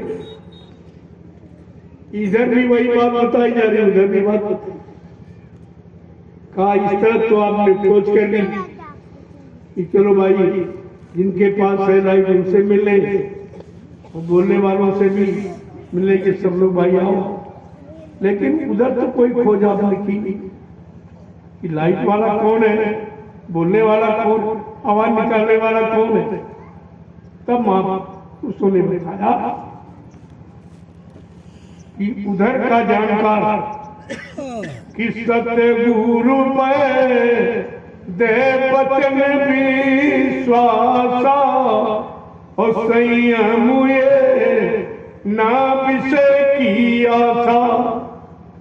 जैसे इधर लोग बीमारी आ जाती तो डॉक्टर में नसीब की तलाश करते, अगर कोई जानकार मिल गया और उसकी जानकारी से आपने ले ली और वो दवा भी जानता है तो रोग चला जाए। इसी तरह अंदर में जो बीमारी लगी है जीवात्मा पर, उसकी रोग बीमारी उसके आंख कान कैसे खुलेंगे? ये भी बाहर में आंख कान बंद हो गए शरीर के, डॉक्टर हकीम की तलाश करते, मिल गया कोई दवा दे देती, ठीक है। लेकिन ये जीवात्मा का आंख कान मुद्दतों से बंद, जब से आई तब से बंद। उसके लिए आप कोई तलाश की आज तक, इसका डॉक्टर है, जिसका जानकार कौन है भाई, उनसे मिला जाए। आपने कभी खोज कहा था गुरु कोई खोज करो भाई, बिन गुरु राह कोई नहीं। ऐसे समर्थ सद्गुरु की खोज करो जो इधर आने वाला रास्ता और इधर से घर जाने वाला रास्ता, दोनों रास्तों का जानकार, तो तुम्हारा एक काम हो जाएगा। तो उन्होंने कहा सद्गुरु रूपी वैद्य मिल जाए, वो तुम्हारी जीवात्मा का आंख बंद हो गया, कान बंद हो गया, वो उसकी दवा जानती।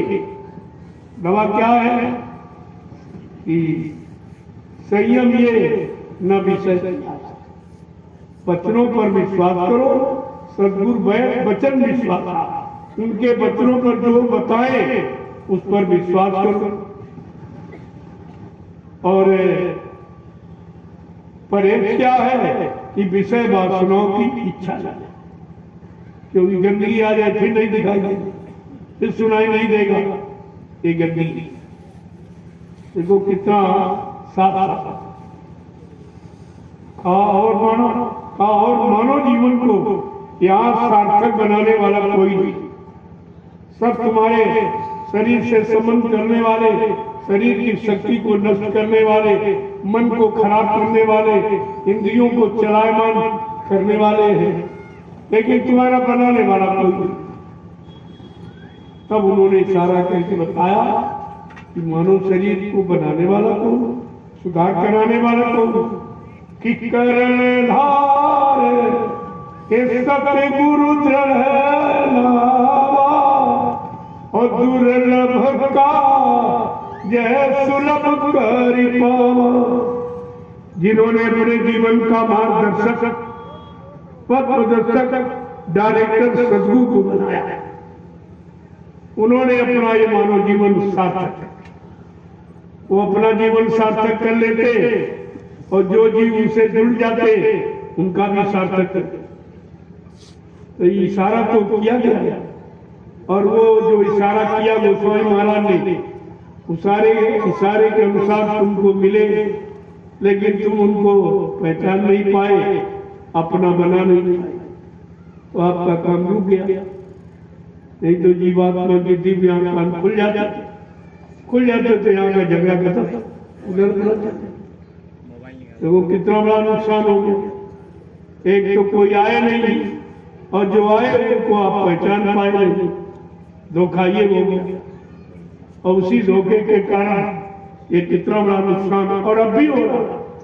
अब भी लोगों में कोई चेतना जागृति नहीं है, इतना सुनाने पर भी हो जाता। मैं भी 61-62 दिन हो गए एक काफला लेके मिले नैमिषारण्य की पावन पवित्र भूमि से, उत्तर प्रदेश के कई जिले होता हुआ बनारस से मैंने ये कार्यक्रम प्रारंभ किया। सत्संग और प्रसाद वितरण, जो प्रसाद हिंदुस्तान में कोई नहीं दे रहे, न कोई दे सकता। प्रसाद खरीदा नहीं जाता, बनाया जाता। खरीदा तो पेड़े बतासे लाचीदाना खरीदते आप, बनाया। और प्रसाद बनाना सबसे बस की बात नहीं। प्रसाद कौन बनाएगा? जिसने अपने सद्गुरु को खुश कर दिया, उनके हुकुम आदेश का पालन करके अपने जीवन का उनके वचनों का आधार बनाकर उनको प्रसन्न कर लिया, वो अपने सद्गुरु दाता दयालु की दुआ दया किसी वस्तु में शामिल करके जीव को लाभ दे देते। ये उसका काम है किसी। इसलिए पूरी सृष्टि का चैलेंज है, प्रसाद कोई नहीं बना सकता। और ये 61-62 दिन लगा था, गाड़ी पड़ता वो काम बंद नहीं, बना भी बंद होगा वो। चलता है। तो लोगों ने इस बात को सुना कि ऐसा तो भाई कोई नहीं आया जो गांव में, सड़कों में, गलियों में दरवाजे दरवाजे गुहार लगाए, पुकार लगाए, प्रसाद ले लो, प्रसाद ले लो, और उसके बदले में कुछ लेना नहीं। यहाँ अगर देगा तो उसके बदले अनाज, पैसा कुछ न कुछ जरूरत से देगा, लेकिन इसमें भी कुछ नहीं किया, बिल्कुल निस्वार्थ। और ये 3 प्रांत, उत्तर प्रदेश, झारखंड और बिहार, 3 प्रांतों में ये बात। और अभी बढ़ रहा नहीं। कल आपने देखा 5-7 किलोमीटर की यात्रा की कितना बढ़ा, कोई गिनती भी नहीं कर सकता, कोई नाप तोल बता नहीं सकता, और सबके सामने दिया जा रहा। ऐसा अजीबोगरीब खेल है। अब तो कोई नकल भी नहीं कर सकता। पहले थोड़े दिन को नकल लोगों ने की, अब नकल भी वो नहीं कर सकते, क्योंकि हमारे काम में नकल में भी अकल की जरूरत है। अगर अकल नहीं है, नकल करोगे तो कुदरत शकल बिगाड़ देगी। इसलिए नकल का विषय नहीं है, ये पाक साफ निर्मल पवित्र करने का विषय है, जो लोगों के लिए निस्वार्थ रखती है। और सब इस पर विचार कर रहे हैं, और किसी की बुद्धि नहीं काम कर रही, न किसी नेता लीडर की और न किसी महात्मा। ये प्रसाद क्यों बांट रहे हैं, प्रसाद क्यों दे रहे हैं? प्रसाद तो आज तक तो हिंदुस्तान में किसी ने बांटा नहीं, न किसी ने इस तरह दिया। पुकार लगा के, गुहार लगा के सबको बुला देंगे, और कोई जात पात का, कोई छोटे बड़े का, गरीब में कोई जगह देंगे, सबको समान रूप से ये वितरण किया गया। और जो लोग नहीं पहुंच पाए हैं उनका तो दुर्भाग्य है, क्योंकि ऐसा समय पता नहीं जीवन रहे न रहे, जीवन का कोई भरोसा नहीं। लेकिन जिन लोगों को मौका मिला, उन्होंने उसका जितना लाभ जिसको कर्मानुसार मिलना था उतना वो ले पाए। सबको बराबर भी नहीं मिला, क्योंकि बराबर शुद्ध विचारधारा से आप नहीं पाए। बिल्कुल शांत रहकर पारस्परिक प्रेम प्यार मोहब्बत को कायम रखकर अगर काफिले का आपने ये भ्रमण किया होता, तो जब देखने वालों की एक मनोकामना पूरी, तुम्हारी तो कितनी पूरी हो जाती। लेकिन तुम बीच में ये झगड़ा हो, झंझट, ये लाग, वो दो, वही जो घर में करते थे वहां करते थे। तो जैसे गए थे वैसे लौट आए, क्या मतलब? इससे वही अच्छे जो गए, तुम्हारे से तो वही अच्छे निकले कि तुम जाकर कुछ नहीं ले पाए, वो तो बेचारे जा ही नहीं पाए, शामिल ही नहीं हो पाए। रोज संदेश दिया गया, लेकिन वही बात है, चिकने घड़े पर एक बूंद ठहरती नहीं। इतना आप प्रयास करो, ये जबरदस्ती नहीं दिया जा सकता। संत का ऐसा सौदा जबरदस्ती,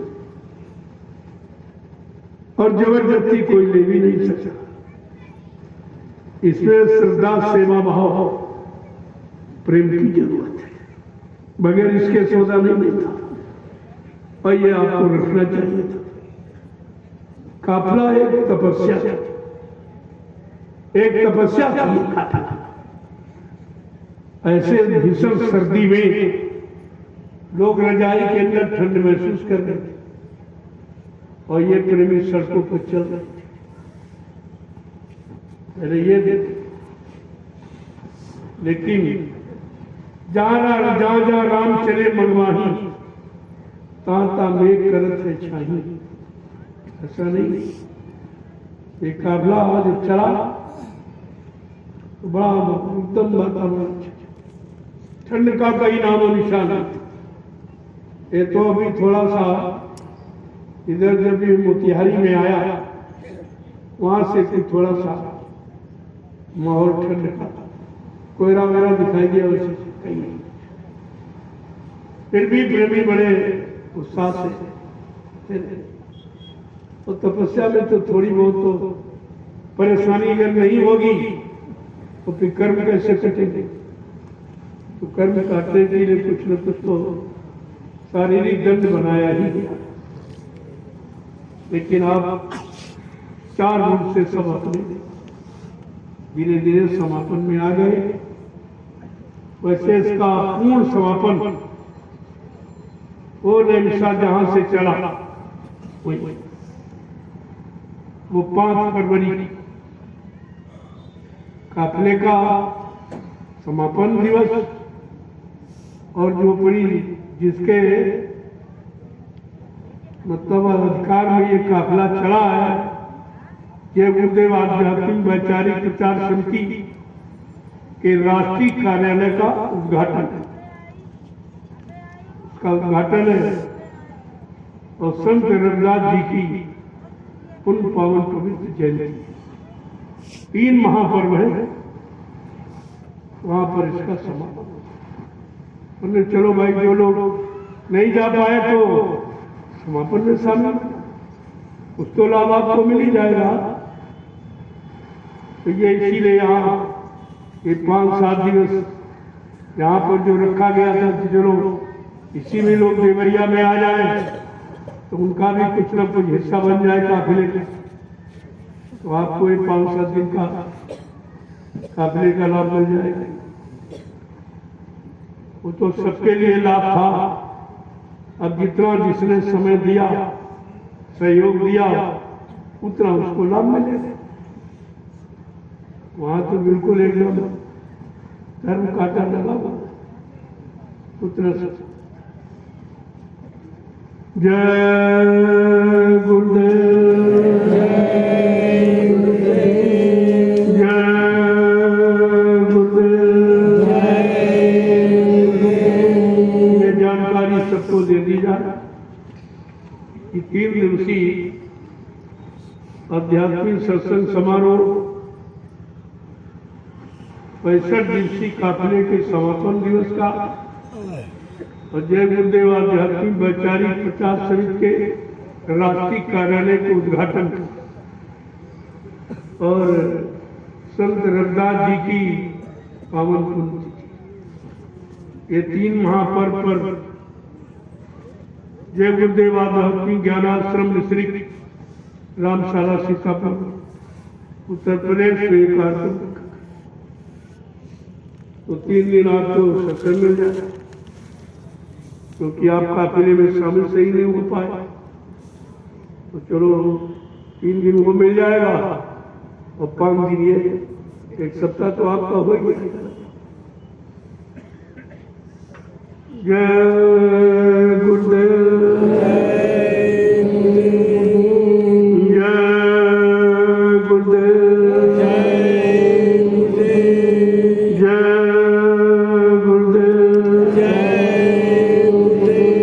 जय गुरुदेव नाम किसका, जय गुरुदेव नाम किसका, जय गुरुदेव नाम किसका, प्रभु का प्यारा नाम। अब आप लोग खड़े हो जाओ, खड़े हो जाओ आप लोग।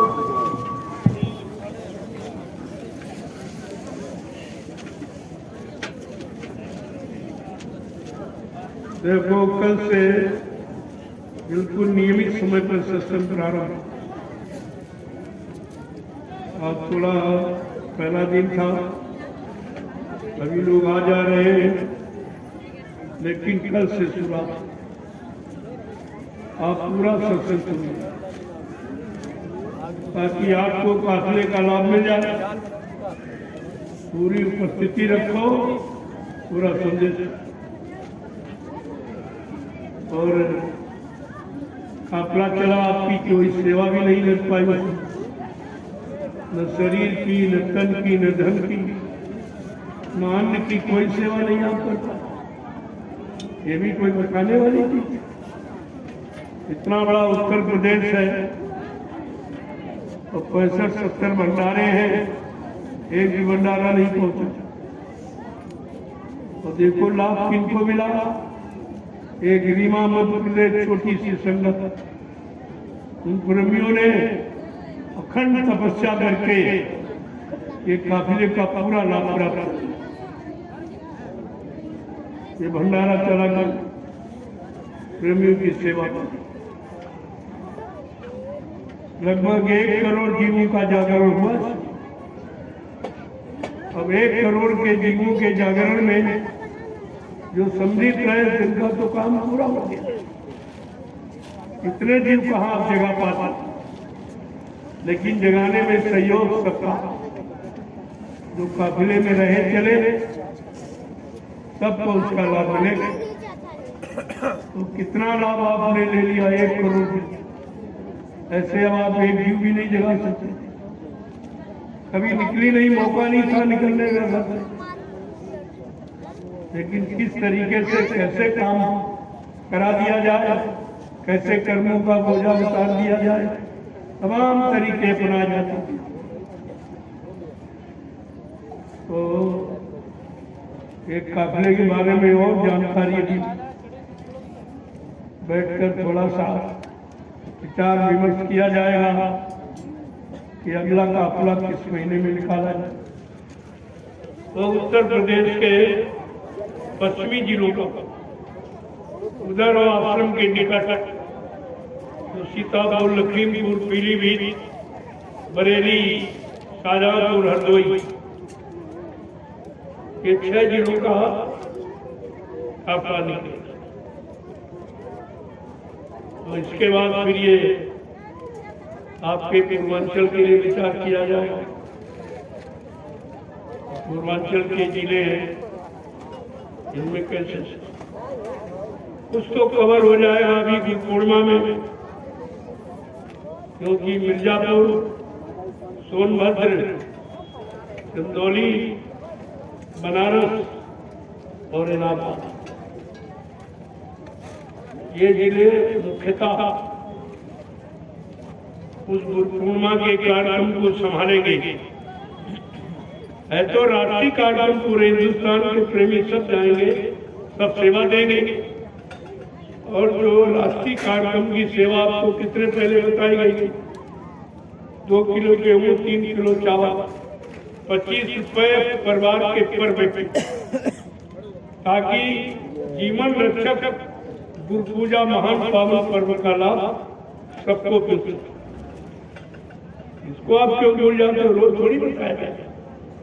तो राष्ट्रीय कार्यक्रम की सेवा है, उसको जिले में जिले में इकट्ठे करो, इससे काफी लाभ आपको मिल जाए। सब लोग इसको नोट करें। ये सब जिले के लोग अपने अपने जिलों में कुछ मैंने नवीनतम गठन का आधार बनाया, जो लोगों के दिल दिमाग में नहीं था। वो है आपकी प्रबंध कार्यकारिणी समितियों का गठन। इसमें सब प्रेमियों को मौका मिलेगा सेवा करने का, ताकि कोई ये न कहे हमें सेवा का मौका नहीं मिला, हमको कुछ बनाया नहीं गया। तो आपको तो भक्त बनना है, कोई अध्यक्ष मंत्री से उद्धार करने थोड़ी, लेकिन फिर भी एक जिम्मेवारी है। मैंने ये पद का नाम नहीं रखा, मैंने तो प्रमुख सेवादार रखा। जिले का प्रमुख सेवादार एक, उसके 5 सहयोगी, अकेले एक व्यक्ति नहीं, 5 सहयोगी। तहसील का एक प्रमुख सेवादार, 5 उसके सहयोगी। ब्लॉक का एक प्रमुख सेवादार, 5 सहयोगी। एक न्याय पंचायत का सेवादार, उसके 5। ऐसे सब प्रेमियों को सेवा का और एक दूसरे की जानकारी रहेगी। जो टीका टिप्पणी आप करते हो, वो ले गया, उठा ले गया, चुरा लिया, ये सब ये व्यापार ऊपर नहीं रहेगा, खत्म। मैंने इस तरह से उसका गठन ही किया और धीरे धीरे धीरे जानकारी सब। कोई परमानेंट मालिक नहीं रहे, मालिक तो एक ही रहे, का मालिक एक ही है, सब नहीं रहे, सब मालिक बना दो, काम बिगड़ जाए। अगर परिवार को चलाना है और सब मालिक बन जाए परिवार वाले तो नहीं चलते, मालिक एक। अब ये है जिम्मेवारी सबकी, तो जिम्मेदार आपको बनाया है। जिले में एक प्रमुख सेवादार, 5 उसके समीक्षक, ऐसे तहसील, ऐसे ब्लॉक, ऐसे न्याय पंचायत, एक चैन सिस्टम आपका बनता, एक दूसरे को ऐसे यानी सहयोग देके धक्का मारते चल, इससे बहुत बड़ा काम है। और सब प्रेमियों को सेवा करने का मौका, ये बराबर ध्यान में रखिए। आप अपने अपने जिलों में जल्दी से गठन ये कर दीजिए ताकि इसका विस्तार बना दिया जाए। और आपकी जय गुरुदेव आध्यात्मिक वैचारिक शिक्षा समिति राष्ट्रीय स्तर की बनके तैयार हो गई है। उसका रजिस्ट्रेशन में थोड़ा बहुत काम रह गया, वो भी आप फिर आपको कोई दिक्कत परेशानी कहीं कार्यक्रम कराना हुआ तो अपनी समिति का वही कागज आप वहां पेश कर दो, डीएम की आवश्यकता हो। अब विचार लेने की आवश्यकता नहीं है, क्योंकि वो हमने प्रचार समिति बनाई ही है कि पूरे हिंदुस्तान में जय गुरुदेव आध्यात्मिक वैचारिक प्रचार समिति अपना समय का धर्म का प्रचार, साकार का प्रचार, मानवता इंसानियत का प्रचार कर सकती है। इसको पूरे भारत में ये प्रचार करने का पूर्ण स्वतंत्रता दे। एक झंझट आपका खत्म हो गया परमिशन, तो धीरे धीरे ऐसी व्यवस्था बनाई जा रही है कि आप सबकी परेशानियां दूर हो जाए और सबके अंदर काम करने की एक प्रेरणा जगे कि नहीं भाई हमको भी काम करना, क्योंकि सतयुग आने में सबका योगदान होना चाहिए। कलयुग भगाने में भी सबका योगदान होना चाहिए, तभी तो इसका लाभ आपको मिलेगा इस वैचारिक क्रांति की। तो ये मत समझो कि ये कोई जिम्मेदार नहीं, सब लोग और सबको समान अधिकार काम करने की। तो मैं समय समय पर देखता रहूंगा, विचार विमर्श करता रहूंगा, कोई त्रुटि देखूंगा उसमें सुधार करता रहूंगा, ये तो बराबर होता रहेगा। जय गुरुदेव, जय गुरुदेव, जय गुरुदेव नाम किसका, जय गुरुदेव नाम किसका, जय गुरुदेव नाम किसका, प्रभु का प्यारा नाम, जोर से बोलो, सब मिल बोलो, बोलना होगा, अभी से बोलो, दुख दर्द हरेंगे, सब कष्ट मिटेंगे, सुख शांति भी देंगे, सबके दाता, सबके मालिक, प्रेम से बोले, ये नाम नहीं इंसान का, ये काम नहीं इंसान का, ये बात सुन लो। अब ये पूरे हिंदुस्तान में ढिढोरा पड़ा, 3 प्रांतों में भ्रमण हुआ, लेकिन आवाज पूरे हिंदुस्तान में पहुंचा कि ऐसे सर्दियों में कोई नहीं निकला कि जनता जनार्दन की सेवा, आने वाली बीमारी भयंकर मुसीबतों से रक्षा हो, ऐसी चिंता किसी को नहीं मिली देखने को। न कोई नेता निकला, न कोई महात्मा, ये भी लोगों ने अनुभव किया कि आज भारत देश की जनता की चिंता किसको, ये भाषणबाजी से चिंता नहीं करते,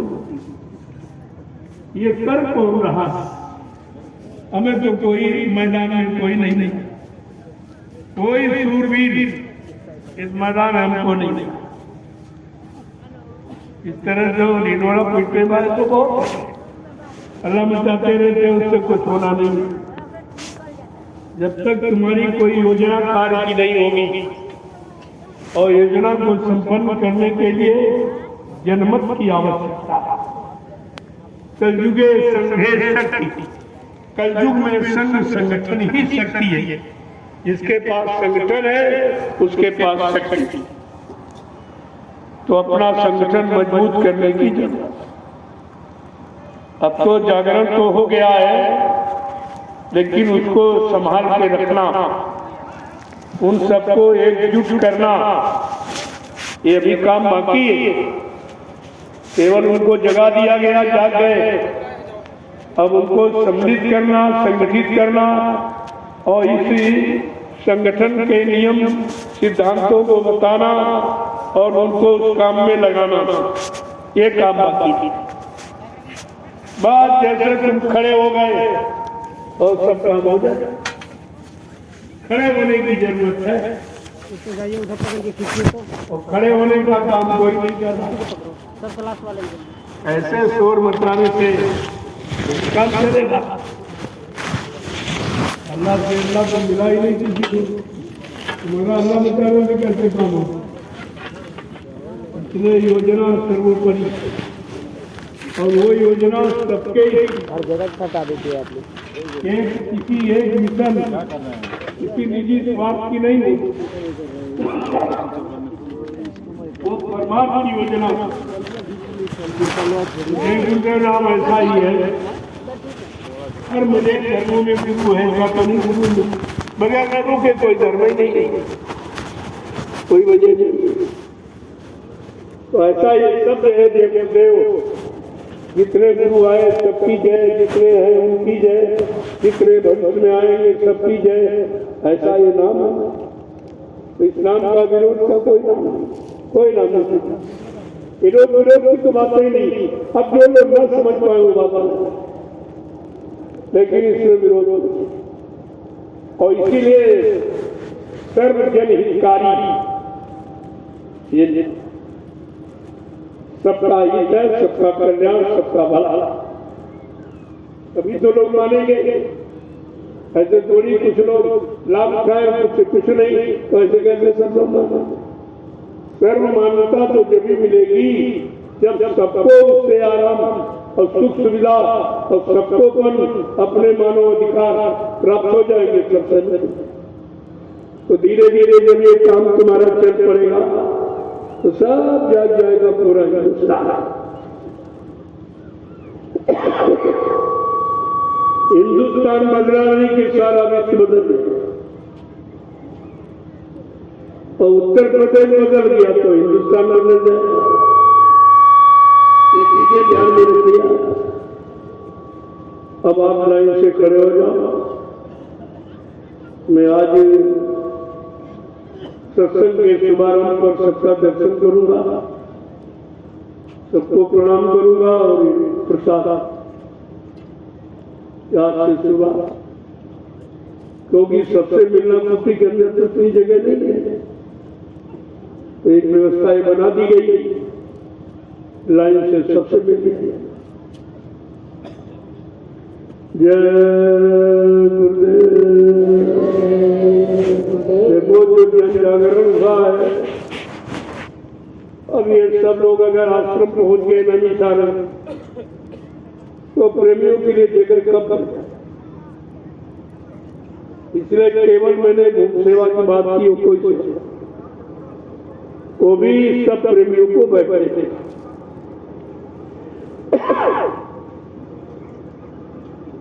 कोई अपने लिए मैंने कुछ नहीं कहा, हमें तो कुछ नहीं चाहिए, मैं क्या करूँगा, लेकिन आपके लिए चाहिए।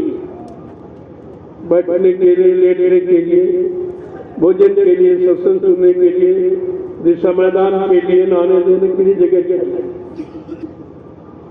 तो भूम सेवा का आधार सामने रखना, हर प्रेमी को कुछ न कुछ। वैसे दशांग गुरु का होता आपकी कमाई में। अगर दशांग देना आप सीख जाओ तो तुम्हारे घर से परेशानियों की झाड़ू लग जाएगी। कोई परेशानी, बीमारी, झगड़ा नहीं आता। लेकिन आप ये करते नहीं तो उससे ज्यादा खर्च करते हो, उससे ज्यादा कोर्ट करेगी पुलिस को दे देते हो, डॉक्टरों को दे देते हो बीमारी। अगर प्रसाद निकालते रहो कि समस्या सब खत्म, और उससे इतनी बड़ी व्यवस्था वहां बन जाए कि जब तक जमीन रहेगी तब तक तुम्हारा नाम रहेगा। ये भूमि सेवा का ऐसी महान सेवा है, न कोई चुरा सकता, न कोई खत्म कर सकता। भूमि सेवा सबसे बड़ा भूमि दान होता है। इस दान के मुकाबले कोई भूमि, और उसके लिए व्यवस्था धीरे धीरे बनाई जा रही है। प्रेमियों को चाहिए कि जल्दी से आप लोग व्यवस्था कर दो। मैंने भी कहा था कि जितने अधिकारी कर्मचारी हैं अपने 1 महीने की तनख्वाह दे दें, पेंशन वाले 1 महीने की तनख्वाह, और बाकी जितने दुकानदार हैं व्यापारी हैं वो अपने महीने में 1 दिन की बिक्री दे दें। देखो कितनी जल्दी काम आता है भाई। 30 दिन होते 29 दिन का आप खर्चा करिए, 1 दिन का परमात्मा में लगा दीजिए। जो तुम्हारे साथ जाने वाला ये 30 दिन का साथ थोड़ी है, 1 दिन बना। इस तरह से काम जल्दी हो, और जितनी जल्दी हो जाए उतनी जल्दी आपकी व्यवस्था बना दीजिए रहने ठहरने की। फिर भी जो भी आपने मेरे हाथ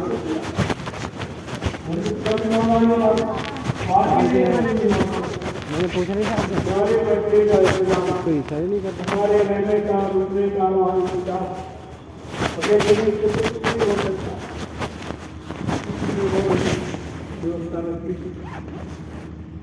किसमें रखे हैं टोपियाँ? किसी में?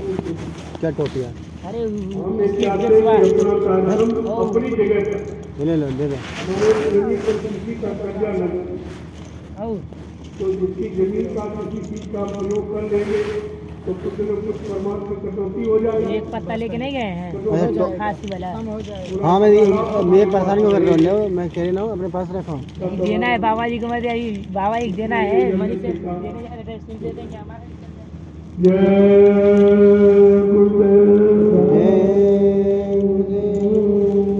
सब लोग अपने जिले में जल्दी सीखे। ये राष्ट्रीय कार्यक्रम जीवन रखकर जो पूजा पावन मानकर जो मिर्जापुर की घटना